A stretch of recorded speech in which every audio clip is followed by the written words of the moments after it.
Local programming on KRWG Public Media made possible in part by viewers like you. Thank you.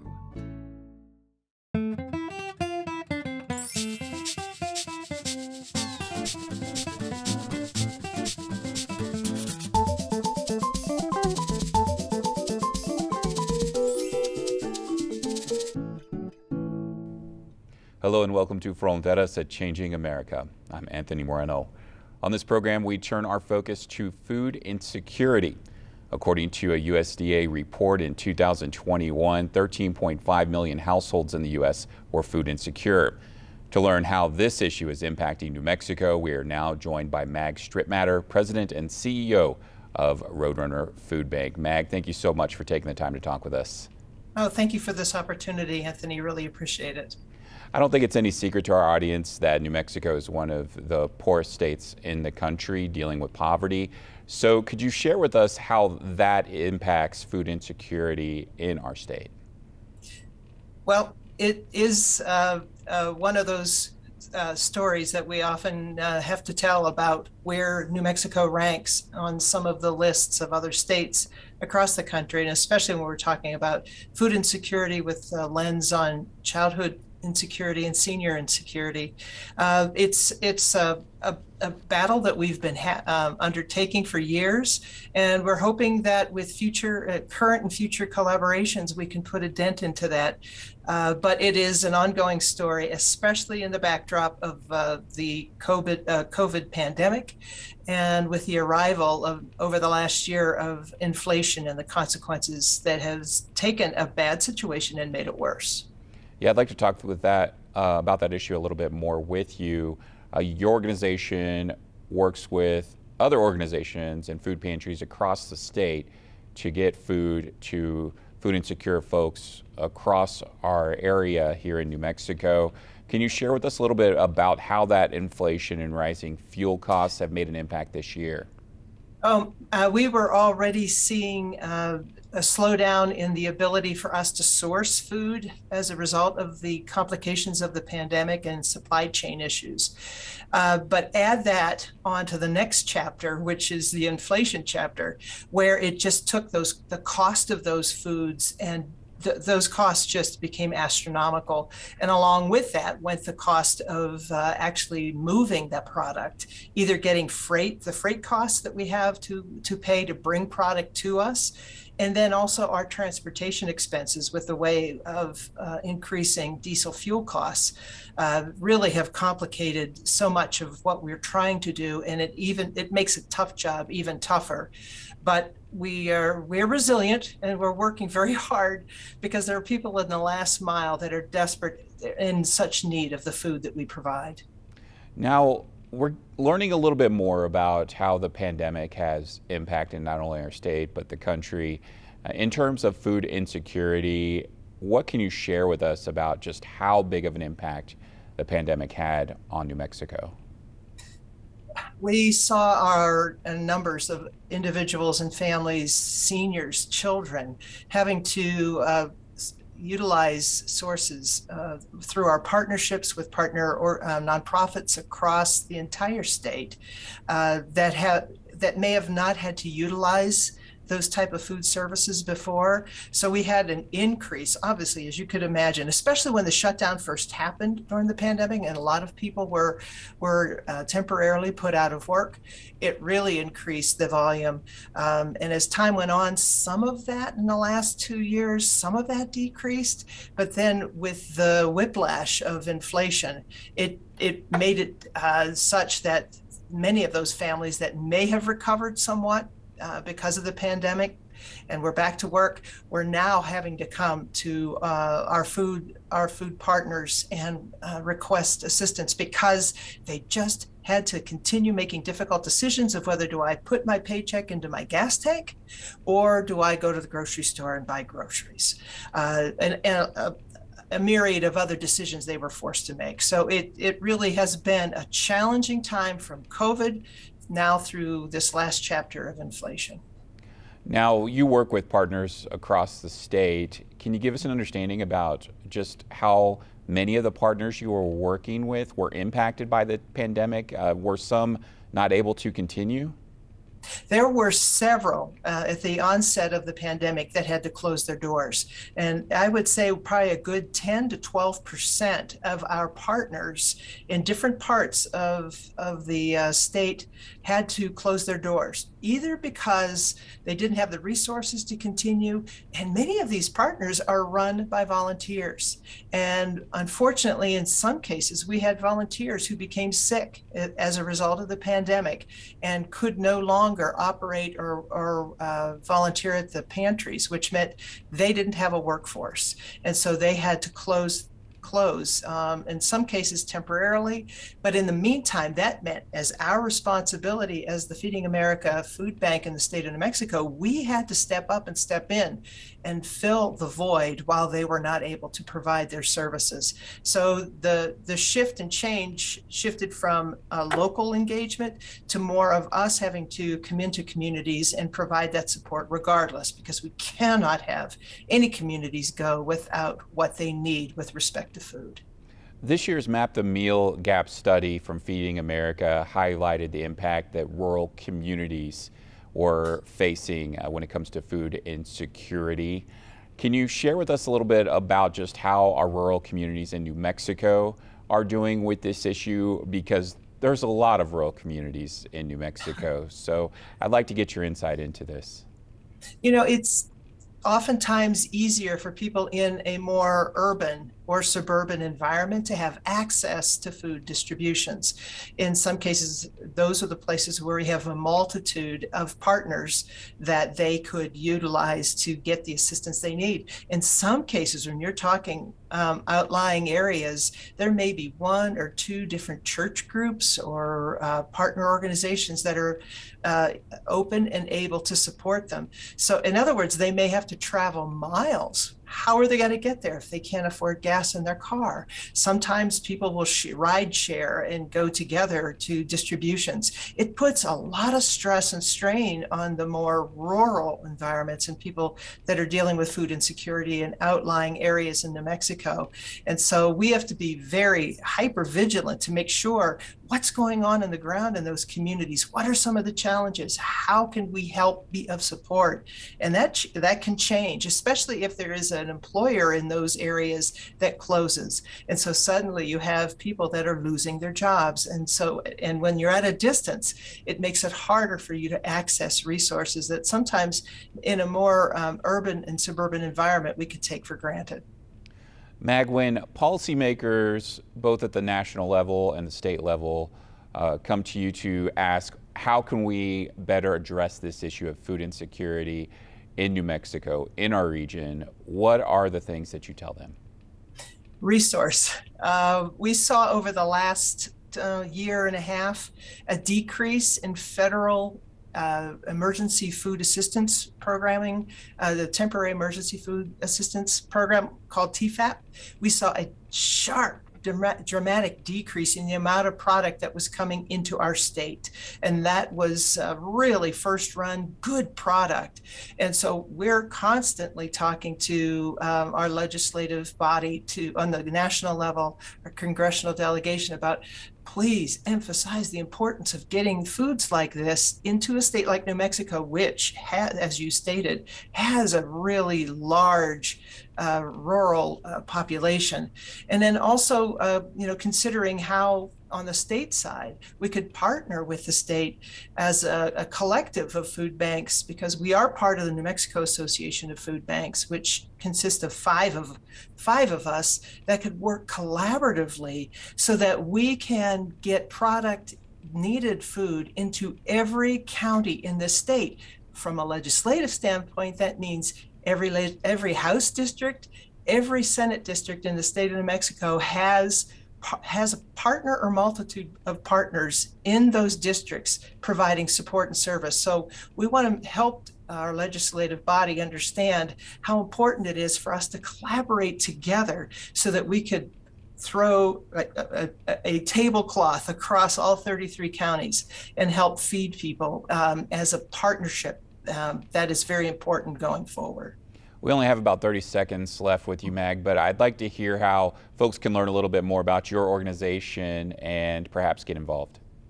Thank you again for this. I really do appreciate this. You can always go to our website at www.rrfb.org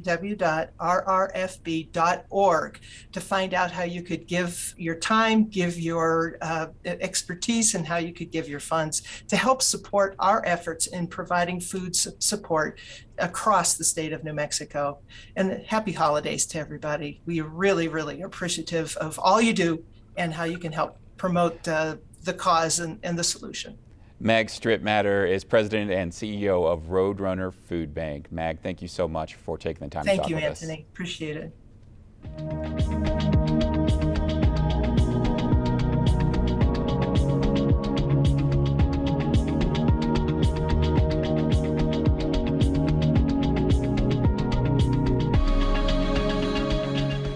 In Las Cruces and Doña Ana County, efforts by a local organization are underway to take on food insecurity in our region. Here to share more about this is Lorenzo Alba Jr., Executive Director for Casa de Peregrinos. Lorenzo, thank you so much for taking the time to talk with us. Anthony, thank you so much for having me. I appreciate it. I'd like to give our audience an opportunity to learn a little bit more about your organization. Can you share with us a little bit about your mission here in our region? Well, Casa de Peregrinos is our organization. It's been around almost 45 years here in Las Cruces and Doña Ana County. Our mission is very straightforward. It is to provide groceries, supplemental groceries to families here in our communities.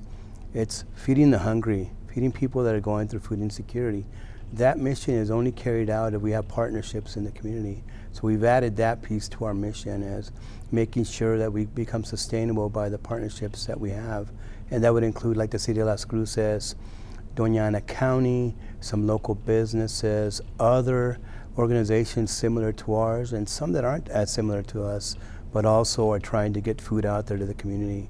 So that's in a nutshell what we do in our community. We've been around, like I said, for a long time. The big thing for us is to make sure that everybody has an opportunity to pick up food. So outreach is a big effort for us. We're not only located in Las Cruces, we have also 22 mobile food pantries in Doña Ana County, including one here in partnership with the Aggie Cupboard at New Mexico State University. Now, you mentioned partnerships a couple of times there. So just how essential are those partnerships with those in the community? Oh, they're huge. I think this community understands that that's the only way that we tackle poverty, really, is by attacking it from every angle, and having different organizations partner with you is really the only way to address it. You know, when I first started this job years ago, I kept thinking, how am I going to do this? How am I really going to, we're going to take on food insecurity? How are we going to feed the hungry? And realize very soon into the position that you don't do it alone.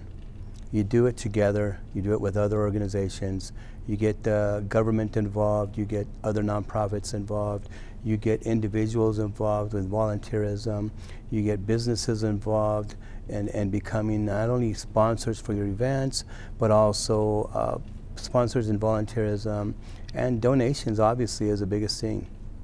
Now, earlier in the program, we mentioned just how big of an impact food insecurity is in New Mexico, but what about here in Las Cruces and Doña Ana County? How big of an issue is it in our community?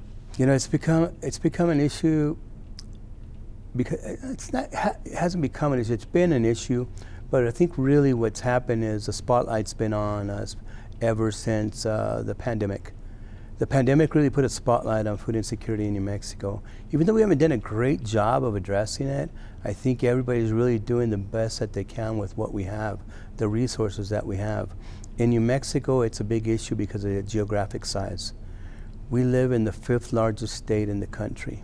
We have 1 food bank and 4 partner distribution organizations here in the state. Between the 5 of them, it's almost impossible for them to really serve the entire state. I think there's more infrastructure that is needed in this state, and the pandemic really put a spotlight on that. That's one of the things we're trying to address here at Casa de Peregrinos, and making sure that we at least have the infrastructure to address it here in our county. In our county, the poverty levels always are high. They've always been lingering anywhere from about 25 to 27% since I've been here. And I've been here for 11 years. It's always been about the same. It's maybe got here a little bit lower or a little bit higher. In some areas of our county, it's so big, the poverty levels are huge. It's like 39, 40% in the southern part of the county. Some of the northern parts of the county in the valley, it's also that high as well. And getting to the people is a difficult part. And that's a piece that we're trying to address with adding infrastructure. Now, you mentioned your mobile food pantries that are able to get out to the community in Las Cruces. Once you get outside of the city, things get rural really quick, and reaching those rural communities and getting the food, nutritious food, out to them, how big of a challenge is that? You know what, it is a challenge because it's a virtual food desert. It's a virtual food desert. There's no grocery stores. You have convenience stores. Some of the cities like Anthony have grocery stores. Hatch has a grocery store, but not everybody has a grocery store, so they have to come all the way to Las Cruces. Transportation is an issue in some of those areas, so outreaching to those areas has been a challenge for us. We started off adding mobile food pantries there, little by little, until we got to where we are today. But the challenge is more than that. The challenge is also getting people to come out of the woodwork, to get out of their homes, their comfort levels, to come get some help from us. That's also been a challenge for us. We've been trying to do more outreach. We actually are doing some currently right now, just to try to reach more people, but the challenge is getting to them. Now, from what you said, it sounds like there's a little bit of stigma attached to having to ask for help or getting over that barrier, maybe too much pride or whatever reason, I'm not sure. But can you kind of address that a little bit and getting that education to let folks know it's okay to ask for help? Absolutely, it is okay to ask for help, but I think some of it is more directed at the cultural differences in our county. Even though we're a highly Hispanic community, even those cultures are different. People in Tortugas are a little bit different than people in Berino or Chamberino or in La Mesa or Chaparral. Those cultures are a little bit different. Even though we're all Hispanic, the majority of us, there's still different things that are going on in those communities. And many of them are very prideful. They want to, give their own people a hand up. They want to help them themselves. They don't know that an outside agency like ours, they always look at it as it's just the government trying to help us. And it's really not that. It's a nonprofit. This organization was started at a church, at a Catholic church. So it's not a nonprofit. Do we get assistance from the government? Sure.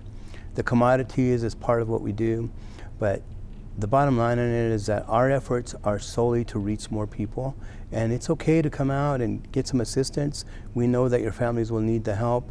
We know that what we do will make a big impact on your family immediately, and you'll be able to make a better decision on how you spend the money that's coming into your family at the time.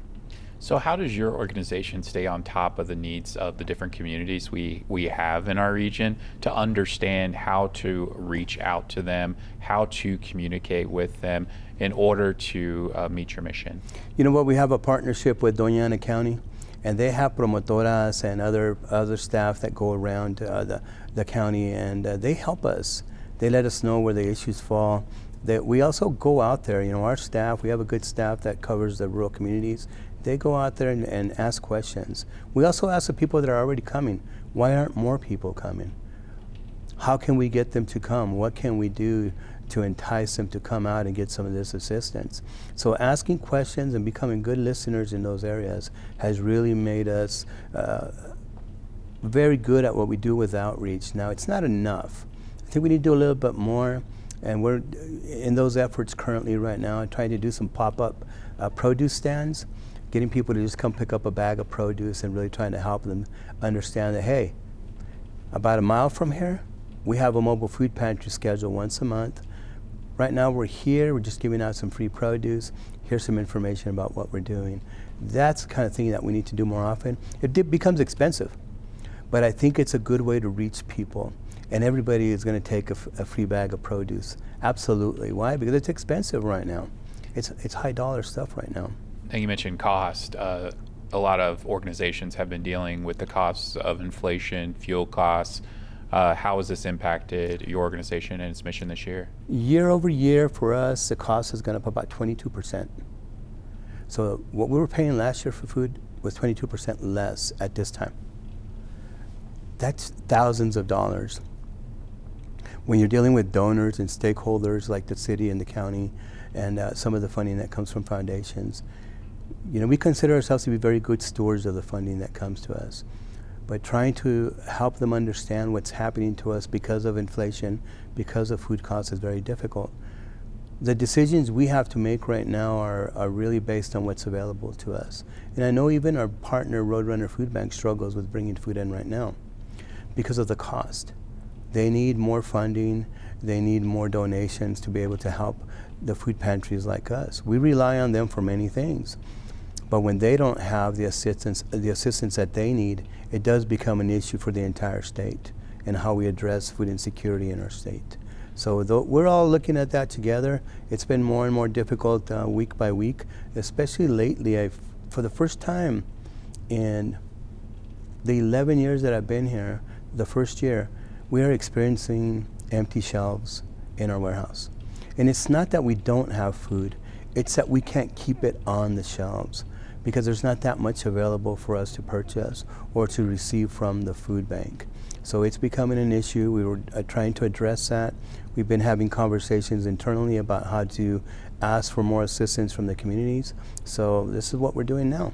So how can those in the community help out and provide assistance to your organization and those facing food insecurity in our region? Well, if you own a business or you're part of an organization, a club, you can hold food drives for us. You can make monetary donations to us because of those organizations or your business. As individuals, you can also go online to our website at casaperegrinos.org, make a donation there. We can always stretch dollars. That's one thing we're very good at. We know how to stretch the dollars and make them work for us in a better way, but that's one of the ways you can definitely help. You can also volunteer. Come in and help us out with volunteerism. That saves us a ton of time as well. Time is money, and when you're a nonprofit, so any help we can get is awesome. Also advocacy, let people know that we're there, that we need the assistance. Talk about us. Let people know that, hey, this organization is doing good work. Let's help them out. Now, I know you have conversations with a lot of leaders in our community, a lot of folks up in Santa Fe as well, policymakers. What are some things that you would like policymakers in our state and even at the national level to know what's happening when it comes to food insecurity in our region and how your organization could help alleviate some of these problems? Well, what we are doing is going to make a big impact because we're adding infrastructure. We have an infrastructure project that's going on right now, a brand new building on Amador, which is a couple of months behind in construction, but should be ready to go by next summer. That's going to make a huge impact because we can bring more food in. We are currently on the City of Sunland Park's capital outlay projects plan to add a small facility in the southern part of the county, as well as we are about to partner with Hatch schools, the public schools, on a building that they have to add a pantry in the northern part of the county. If we have buildings there, people will be able to come and pick up food on a regular basis instead of waiting for us to go out there once a month. The other thing that we're doing is we're partnering in the second part of a big project here in Las Cruces to build a brand new soup kitchen for our partners, El Caldito Soup Kitchen, and also build some culinary soup kitchens. Some culinary kitchens, I should say, that will also bring educational opportunities, workforce training opportunities, entrepreneurial opportunities to the community, which will also help what we're doing in the long run. So. Okay, Lorenzo Alba, Junior Executive Director of Casa de Peregrinos, I want to thank you so much for taking the time to talk with us. I appreciate it. Thank you so much.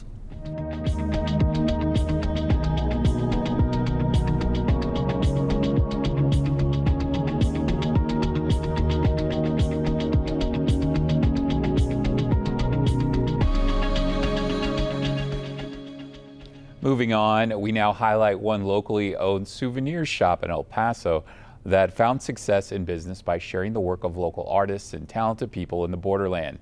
The business also makes time to support charitable organizations in our region.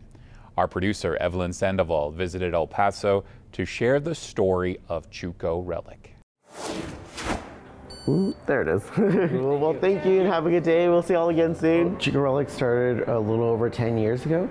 So originally, the owner, Chelsea, she wanted to create a local souvenir store after she came back to El Paso from living abroad. And she couldn't find any souvenirs, so she decided to make her own souvenir shop.